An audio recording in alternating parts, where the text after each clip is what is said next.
Salah satu pertanyaan yang paling sering dilontarin kalau pas interview adalah, setidaknya kalau saya ya, itu adalah pilih mana? Pilih uang, karir, atau jabatan, atau ilmu. Jadi 3, uang, karir, ilmu. Pilih mana? Nggak ada yang salah sebenarnya karena prioritas orang beda-beda tergantung dia di level mana sekarang gitu. Tapi buat saya yang big no itu adalah ketika orang taruh ilmu paling belakang padahal dia belum kuat secara pengetahuannya. Walaupun yes bisa aja dia punya kebutuhan dan lain sebagainya. Ya, saya akan abis itu ngegali itu ya. Tapi kalau sebenarnya dia nggak punya urgensi, keluarganya sebenarnya baik-baik aja, dia nggak perlu ngidupin keluarga atau adik atau siapapun gitu ya. Terus dia tarik uang duluan gitu ya, ilmu belakangan. Wah itu big no buat saya. Kalau kita lihat juga orang-orang sukses itu biasanya punya kebiasaan baca gitu. Biasanya di rumah banyak bukunya banyak. Walaupun sekarang bukan cuma satu-satunya sumber gitu, tapi ada podcast, ada e-learning dan lain. Pertanyaan besarnya adalah gimana caranya supaya kita bisa belajar dengan cepat dan cepat ngerti. Kan itu dia. Yang bikin orang berhenti belajar adalah karena gue udah coba belajar tapi kok gue dapetnya begini-gini aja ya. Kalau kita dapetnya kok gue belajar sedikit gue bisanya banyak, orang pasti jadi ketagihan belajar kan. Pertama kita harus ngerti dulu ya bahwa secara tingkatan saya ngebaginya 2, ada level 1, level 2. Level 1 ketika kita belajar kita mencapai level 1 itu adalah kita hafal. Orang bisa hafal tapi belum tentu ngerti. Contohnya apa? Bahasa Inggris. Orang Amerika, orang Inggris itu banyak yang hafal dan fasih ngomong bahasa Inggris, tapi kalau ditanya kenapa strukturnya begini, dia belum tentu bisa jawab. Kenapa? Karena mereka dari lahir bahasa Inggris. Mereka mungkin aja nggak belajar secara struktur. Jadi kalau ditanya kenapa begitu strukturnya nggak tahu. Atau bisa juga misalnya contoh, saya pindah ke kota, misalnya saya pindah ke Australia, ke Perth gitu, terus habis itu saya punya apartemen di sana, terus habis saya kerja di pusat kota, terus habis itu saya tanya, gimana caranya saya ke kantor saya nih? Dikasih tahu, nih nanti kamu naik bis dari nomor segini, terus turun di situ, terus kamu ganti kereta, terus habis itu turun di situ, terus nyampe deh kan. Nah setiap hari kita lakuin itu terus sampai kita apal. Bahkan ketika 10 tahun kita di sana, ya kita nyampe dan kita apal. Tapi apakah saya bisa dibilang saya ngerti enggak? Apakah bisa dibilang saya ngerti gimana cara nyampe kantor? Dari rumah saya ngerti, tapi dari tempat lain enggak. Maka dari itu berbeda hafal dengan ngerti. Nah kerja juga sama, sering banget begini, terutama bidang-bidang non teknikal ya. Kalau yang teknikal tuh enak, orang jadi dokter pasti kuliah kedokteran, orang jadi pilot pasti sekolah penerbang gitu ya. Tapi kalau misalnya orang marketing deh, karena saya backgroundnya marketing, banyak banget orang yang jadi orang marketing tapi nggak punya background pendidikan marketing. Nggak apa-apa sebenarnya selama kita ngejar. Ini udah nggak punya background marketing tuh sebetulnya nggak ngejar. Mikirnya adalah ya gue kan konsumen, gue juga pembeli, gue tahulah gitu kan brand-brand itu kalau memarketingkan produknya gimana, jadi gue bisa copy kok kesini gitu lah. Itu yang dilakukan gitu. Padahal apa yang terjadi di luar, di depan konsumen itu bisa aja berdasar kepada pemikiran yang tidak sesimpel itu di belakangnya gitu. Nah akhirnya kita try and error. Begitu kita try and error, kita nggak benar-benar ngerti. Kita cuma apal bahwa kalau mau dapetin konsumen begini, caranya gini aja. Kenapa? Karena dulu gue tahu tuh ada coffee shop yang lakuin itu dan hasilnya oke. Ini makanya pertanyaan jebakan saya kalau di interview. Saya selalu tanya, biasanya kamu kalau kantor sekarang kerjaannya ngapain sih? Oh itu kalau yang dijelasin itu activity, list of activity. Oh saya begini, itu, ini. Ini jebakan karena buat yang interview jebakan ya maksudnya. Karena dia bisa amat sangat meyakinkan. Dia bisa melakukan banyak hal dengan hasil yang oke, meyakinkan banget kan. Terus habis itu kita jadi bayin, ini orang yang kita butuhin. Padahal dia ngelakuin itu belum tentu karena dia tahu goalnya akan ke sana. Bahwa secara kebetulan itu nyampe bisa aja. Itu satu. Yang kedua adalah bisa jadi dia tahu bahwa itu akhirnya ke situ. Tapi dia tahunya dari mana? Karena dia udah pernah ngelakuin atau karena bosnya pernah ngelakuin itu. Tapi bukan kepada ini gue giniin supaya begini dan hasilnya begini. Jadi bukan dengan struktur berpikir yang benar, dan itu yang kagok. Nah, akhirnya begitu didalemin gitu kan. Terus itu efeknya apa sih? Kenapa kamu ngelakuin ini untuk dapetin itu gitu. Kita coba ngegali why-nya gitu ya. Akhirnya biasanya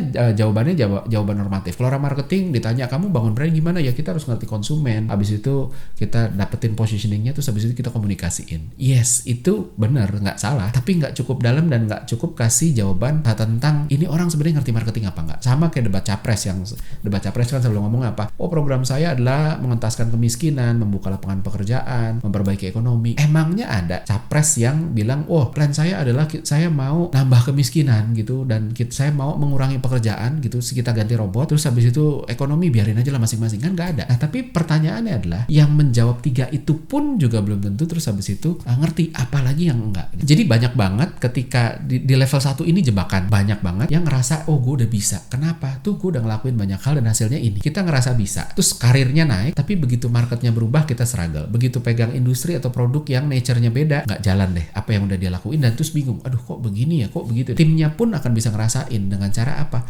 Kok gue direction dari atasan gue kok activity driven semua ya, list lo ngelakuin ini, ngelakuin itu segala macam, ketimbang strategi yang dijelasin kenapa sih kita harus nyampe ke sana gitu. Itunya enggak. Nah, itu level 1. Terus habis itu ada level 2 di atasnya. Menurut saya ini baru sesuatu yang kita bisa bilang ini ngerti. Contohnya apa? Kalau soal jalan, yang hafal cuma tahu satu rute. Misalnya tadi saya ke Perth gitu ya, dari apartemen ke kantor saya tahu. Tapi saya bisa ngajarin ketika saya ada di level 2, saya bisa ngajarin orang lain yang datang dari titik lain yang bukan dari apartemen saya. Oh, cara ke kantor kamu kemana? Gimana sih? Kamu dari mana? Oh, saya dari timur gitu. Oh, apartemen saya di utara. Tapi gini-gini. Kalau timur kamu tuh bisa naik ini nih. Nah, ketika kita bisa jelasin itu artinya ngerti. Masak juga sama. Yang level 1, masak sop, wortelnya habis. Terus habis itu, waduh sorry, wortelnya habis, kita nggak bisa masak sop. Itu yang level 1. Kalau level 2, aduh wortelnya habis, tapi nggak apa-apa. Kita bisa ganti pakai apalah misalnya labu atau apapun itu. Terus habis itu jadi sesuatu yang berbeda gitu ya. Dan juga orang marketing ketika beda industri, kita tetap kalau industrinya begini, ini treatmentnya kita bisa bedain gini. Kalau marketnya begini, segmennya berbeda, kita cara masuknya begini. Oh, kalau situasinya berbeda lagi krisis, kita masuk kayak begini. Nah, itu level 2 gitu. Jadi level ini bukan cuma hafal, tapi nguasain pengetahuan secara terstruktur, apa yang berhubungan dan enggak kita tahu. Letaknya tuh di mana sih kalau disuruh mapping gitu ya. Kita bukan cuma mapping apa yang ditanyain, tapi kita bisa mapping luas dengan yang ditanyain tuh di bagian mananya sih gitu ya. Dan makanya kalau disuruh jelasin dari sudut manapun, coba lu jelasin dari sini bisa nggak? Bisa. Jelasin dari sini bisa, dari sini bisa. Buat timnya, dia juga bisa jelasin secara detail apa yang harus dilakuin, gimana, kenapa, dan akhirnya tim membernya happy. Oh, gue bukan cuma disuruh nih lo lakuin ini tanpa tahu kenapa, tapi juga dikasih tahu, yuk lo harus lakuin ini kenapa? Karena kalau kita lakuin ini nanti goalnya ke sini. Ini di caranya di sini nanti ada risiko ini segala macam. Dan jadi timnya ngerasa gue belajar sesuatu, bukan cuma jadi tukang suruh yang ya udah lo lakuin aja. Kalau cuma hafal ya udah begitu aja ya kayak tadi ya, nggak bisa mikir. Pertanyaan besarnya adalah gimana caranya kita bisa nyampe level 2 tadi. Saya pernah baca beberapa buku tentang gimana sih otak belajar gitu, dan di situ saya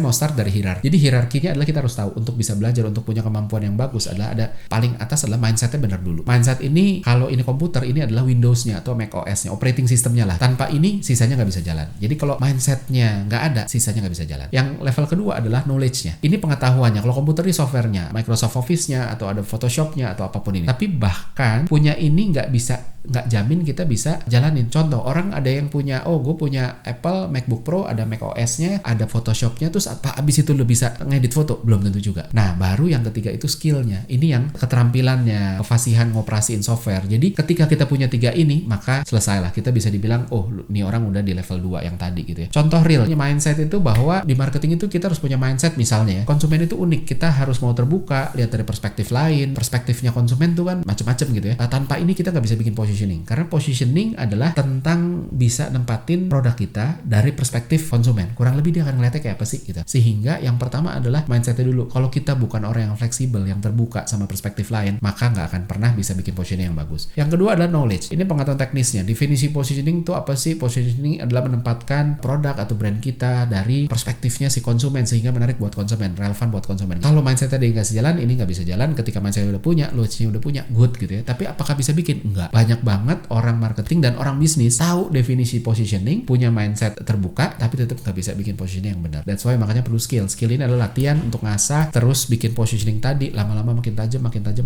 dan proses otak mulai connecting the dot dan bangun struktur yang pas untuk bisa automate. Jadi kita baru bisa dibilang level 2 ketika otak udah bisa automate ini, dan ketika berubah-berubah semuanya automate. Level 1 ini belajarnya adalah repetisi. Kalau mau jadi level 1, repetisi aja, ngulang-ngulang aja. Apapun yang diulang lama-lama akan disimpan otak sebagai sesuatu yang kita perlu apalin karena kemungkinan besar nanti akan terjadi lagi. Makanya lo harus ingat gitu ya.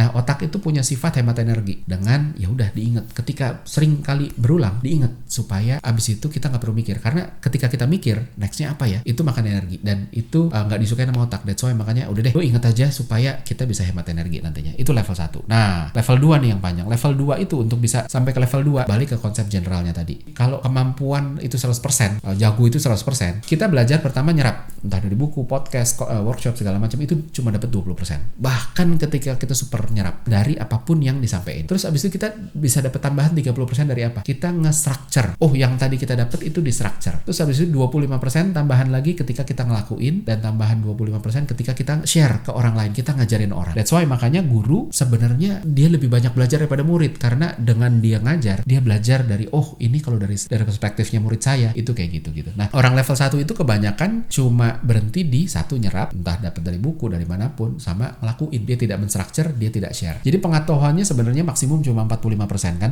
20 tambah 25. Terus abis itu untuk bisa ke level 2 gimana? Yang pertama kita butuh ngerti strukturnya gimana. Waktu kita ikut kelas, baca buku, ikut workshop, banyak informasi kan masuk sebenarnya. Itu ditangkap aja sama otak sebagai potongan-potongan, ditumpuk jadi satu secara random. Kalau nggak diolah, maka ya udah susah banget ngapalnya karena ya random banget. Nah, cara untuk bisa ngerti dan lebih mudah ngapalnya adalah harus dibikin diurutin secara terstruktur. Kalau perlu bikin mind map. Saya makanya sering pakai mind map karena otak kita kerja juga prinsipnya mirip kayak mind map. Jadi setiap potongan itu ditaruh, oh ini tuh berhubungan sama ini, oh ini strukturnya di bawah ini, oh ini tuh begini dan lain sebagainya gitu ya. Di situ seringkali bikin catatan itu gak cukup karena catatan seringkali tuh kita cuma list of things yang kita serap tapi tidak terstruktur. Kalau mind map itu terstruktur gitu ya. Misal kalau kita lagi belajar mobil nih, terus habis itu kita disuruh apalin spare part mobil gitu ya. Susah, banyak banget spare part mobil gitu ya. Sebutin sebanyak-banyak spare part mobil. Wah, itu susah banget gitu. Tapi ketika kita udah bikin mind mapnya, kita jadi lebih gampang. Kita tahu bagian mesin tuh ada apa aja sih, bagian kaki tuh ada apa aja sih, bagian interior apa aja, kelistrikan apa aja. Jadi kita bisa tahu, oh bagian ini kita belum nih, masih kurang nih, kayaknya masih banyak. Nah, jadi walaupun tetap nggak akan ingat semua juga ya, tapi kita bisa ingat lebih banyak gitu karena strukturnya ngerti. Termasuk kita bisa problem solve lebih kuat. Misal contoh, kalau kita nggak ngerti secara strukturnya gitu ya, mobil tuh gimana komposisinya, begitu mobil ada orang datang, ini klakson gua kok nggak bunyi ya, kenapa ya? Kalau orang nggak ngerti, waduh apa ya, bensinnya habis kali, oh mesinnya rusak kali dan lain sebagainya, mesinnya mati kali. Padahal klakson itu tetap bunyi bahkan ketika mesin mobil mati kan gitu ya. Nah tapi ketika kita tahu secara struktur bahwa oh klakson itu secara struktur itu di bawah kelistrikan, sehingga kalau dia nggak bekerja, yuk yang dicari masalahnya adalah di bagian kelistrikannya, bukan di mana-mana. Nah itu tadi, jadi kita butuh ngestrukturin itu. Terus habis itu latihan untuk share pengetahuannya ke orang lain gitu. Makin beragam orang yang pernah kita share, yang kita ajarin, itu makin kita ngerti. Karena ketika kita share ke orang, kita berusaha untuk ngerti angle-nya dia sehingga kita bisa bantu dia ketemu nih, ini loh yang saya mau jelasin gitu. Dan dari situ kita ngelihat dari angle-nya dia. Nah makin banyak orangnya, makin banyak perspektifnya sehingga bikin kita jadi lebih ngerti. Sama kayak kalau orang masak, nih saya chef gitu ya, tapi saya cuma bisa masakan Jepang. Itu kemungkinan besar tidak lebih jago daripada orang chef yang bisa masak makanan macam-macam. Karena abis itu wawasannya banyak. Oh ini tuh gini, oh strukturnya kayak gini dan lain sebagainya. Dia jadi lebih tahu. Dan itu sebenarnya ngajar itu ngasih kita konteks. Karena orangnya datang dengan konteks berbeda. Sama dengan ketika kita pegang, kalau di marketing, balik lagi karena saya background marketing. Orang-orang marketing yang pernah pegang kategori macam-macam itu harusnya lebih tahu struktur lebih luas karena dia belajar satu hal dari angle yang lebih banyak. Sama kayak kita ngelihat gajah. Kalau orang ngelihat gajah cuma kakinya aja, bertahun-tahun lihat gajah kaki. Begitu tanya gajah itu apa sih? Gajah itu kaki gede kayak batang pohon. Ada yang bilang oh gajah itu kayak belalai, dia ngelihat belalai. Tapi orang yang pernah muter, oh saya pernah lihat gajah kakinya. Terus ketemu belalai, oh ini gajah juga. Ketemu badannya gede, oh itu gajah juga. Ketemu buntutnya yang kecil, oh itu gajah juga. Ketika ditanya gajah, dia bisa lihat bahwa oh gajah itu di bagian depannya ada kepala yang besar, kupingnya gede, ada belalainya, kakinya gede, badannya gede, terus buntutnya kecil dan sebagainya. Dia bisa ngejelasin lebih komprehensif karena dia udah ngelihat dari berbagai macam perspektif. Nah, caranya itu tadi, sharing, cobain konteks-konteks yang berbeda, termasuk situasi-situasi yang